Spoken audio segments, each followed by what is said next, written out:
ఆంధ్రప్రదేశ్లో స్థానిక ఎన్నికలు కూటమిలో కుంపట్టిని రాజేస్తున్నాయి. కొత్త చిక్కులు తెచ్చిపెడుతున్నాయి.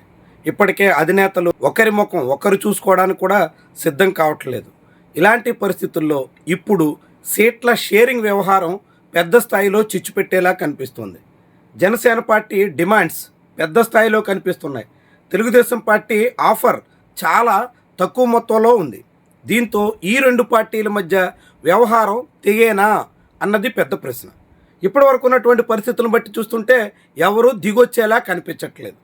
ఓయా మీడియాగా గతంలో జనరల్ ఎన్నికల్లో 13-12% మధ్యలో సీట్లు దక్కించుకున్నారు కాబట్టి ఇప్పుడు 15 లేదా 20% వరకు సీట్లు ఇవ్వడానికి తెలుగుదేశం పార్టీ సిద్ధమవుతుంది. కానీ ఖచ్చితంగా 30% సీట్లు ఇవ్వాల్సిందే, తగ్గితే 25% అయినా సరిపెట్టుకుంటాం అనే స్థాయిలో జనసేన పార్టీ ఉంది. దాంతో వ్యవహారం అయితే ముదురుతోంది. వివాదం అయితే తారస్థాయికి చేరేలా కనిపిస్తోంది. కూటమిలో ఎవరు దారి వాళ్ళదేనా అనే ప్రశ్నకు కూడా ఆస్కారం ఇస్తుంది. ఈ క్రమంలోనే జనసేన పార్టీలో స్థానిక సంస్థల ఎన్నికల కోసం అంటూ విధి విధానాల రూపకల్పన చేస్తారంటూ ఒక కమిటీని వేశారు. ఆశ్చర్యకరంగా ఆ కమిటీలో నాదెండ్ల మనోహర్ పేరుని పక్కన పెట్టేశారు. చాలా విశేషంగా చూడాల్సి ఉంటుంది.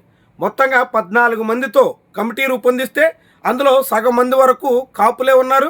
అందులో మళ్ళీ సీనియర్ నేతలు మండలి బుద్ధప్రసాద్, మంత్రి కందుల దుర్గేష్, బొలిశెట్టి శ్రీనివాస్, సామినేని ఉదయభాను ఇలాంటి అనేక మంది నేతలతో ఈ కమిటీని అయితే రూపొందించారు. దాంతో నాదెండ్ల మనోహర్ లేనటువంటి స్థానిక సంస్థల కమిటీ ఏం చేయబోతుందో, ఎలాంటి నిర్ణయం తీసుకోబోతుందో అనే చర్చ అయితే సాగుతుంది. ఇలాంటి కమిటీలు ఎన్ని నిర్ణయాలు తీసుకున్నా అంతిమంగా పవన్ కళ్యాణ్, నాదెండ్ల మనోహర్ ఇద్దరు ఫైనల్ చేస్తారు అన్నది జనసేన పార్టీ వ్యవహారాల గురించి తెలిసినటువంటి వాళ్ళంతా అంగీకరించేటువంటి వాస్తవం. మరి ఈ క్రమంలో నాదెండ్ల మనోహర్ లేకుండా కమిటీ రూపొందించి విధి విధానాల రూపకల్పన తర్వాత ఫైనల్గా ఆ పార్టీ ఎలాంటి నిర్ణయం తీసుకుంటుంది అన్నది తేలాల్సి ఉంది.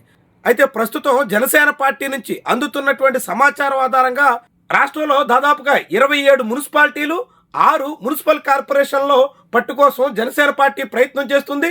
వాటన్నిటినీ కూటమిలో భాగంగా తమకు కేటాయించాలని డిమాండ్ చేస్తుంది. ఇలా 33 స్థానాల్లో ఆ పార్టీ కన్నేసి పావులు కదుపుతోంది. ఆంధ్రప్రదేశ్లో మొత్తం 100 మున్సిపల్ స్థానాలకి ఎన్నికలు జరగబోతున్నాయి. అందులో 83 మున్సిపాలిటీలకి ఇప్పటికే పాలకవర్గాలు ముగిశాయి. మరొక 17 స్థానాలకి నవంబర్తో పాలకవర్గాల గడువు ముగుస్తుంది. ఈ క్రమంలో 100 మున్సిపల్ స్థానాలకి ఎన్నికలు జరగబోతున్నటువంటి తరుణంలో ఖచ్చితంగా పట్టుబట్టాలి అన్నది జనసేన పార్టీ ఉద్దేశంలా కనిపిస్తుంది.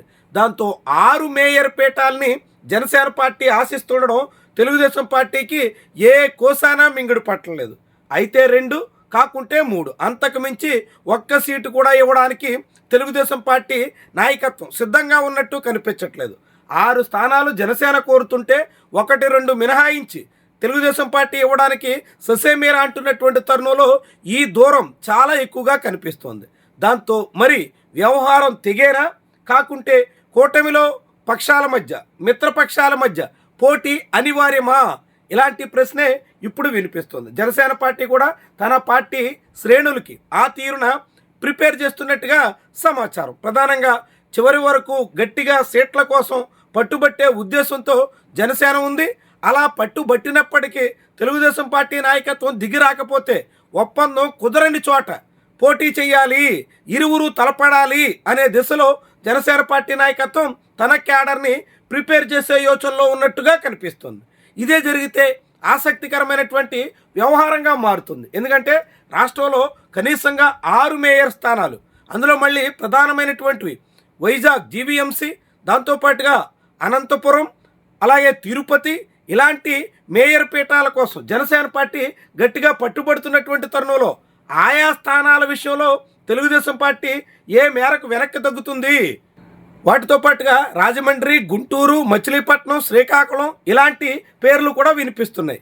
మరి ఈ తరుణంలో జనసేన పార్టీ అత్యంత కీలకమైన మున్సిపల్ కార్పొరేషన్లని డిమాండ్ చేస్తున్నటువంటి తరుణంలో తెలుగుదేశం పార్టీ నాయకత్వం ఏమైనా తగ్గుతుందా, కాకుంటే జనసేనతో పోటీ పడేదానికే సిద్ధమవుతుందా? చాలా ముఖ్యమైనటువంటి అంశంగా చెప్పాల్సి ఉంటుంది. రాజకీయంగా 2023 నుంచి ఈ రెండు పార్టీలు అత్యంత సన్నిహితంగా మెలుగుతున్నాయి. దాదాపుగా 2020 నుంచే పొత్తు సూచనలు అయితే మొదలయ్యాయి. 22లో దాదాపుగా పొత్తు పెట్టుకోబోతున్నాం అనే సంకేతం వెలువడింది.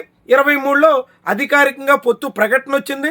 24 ఎన్నికల్లో అత్యంత ఐక్యంగా ఇరు పక్షాలు పటిష్టమైనటువంటి తీరున ముందుకు సాగాయి. అందుకు తగ్గ ఫలితాలని సాధించాయి.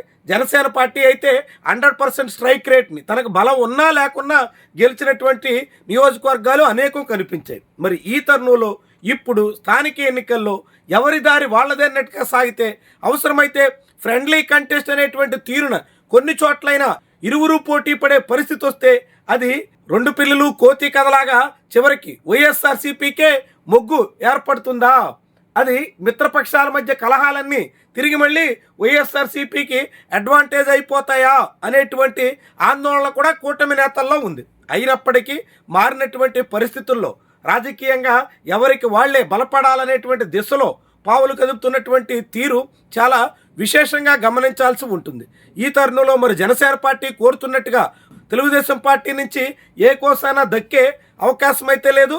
10 లేదా 12 మున్సిపాలిటీలు ఇచ్చేదానికోసం సిద్ధంగా ఉన్నట్టుగా, అందులో ఎక్కువగా విశాఖ, ఉమ్మడి తూర్పుగోదావరి జిల్లాలు ఇచ్చేదానికి సిద్ధంగా ఉన్నట్టుగా ప్రచారం అయితే సాగుతోంది.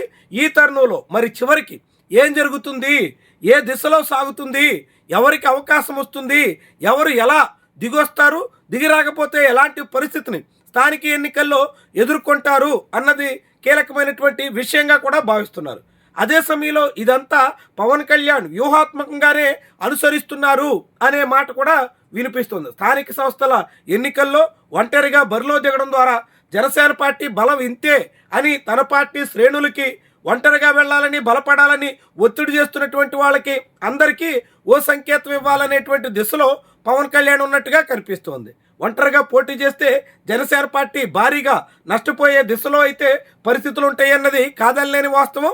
అలా నష్టపోవడం ద్వారా తనను బలంగా ఒంటరిగా ఎదగాలని ఆశిస్తున్నటువంటి వాళ్ళందరికీ చెక్ పెట్టాలనేటువంటి దిశలో పవన్ కళ్యాణ్ పావులు కదుపుతున్నట్టుగా కనిపిస్తుంది. తద్వారా పవన్ కళ్యాణ్ తన రాజకీయ వ్యూహంలో భాగంగా జనసేన పార్టీ శ్రేణుల్ని బలిపశువులు చేసైనా సరే స్థానిక సంస్థల ఎన్నికలను ప్రయోగంగా మార్చాలనేటువంటి తీరున సాగుతున్నట్టుగా అంచనా వేస్తున్నారు.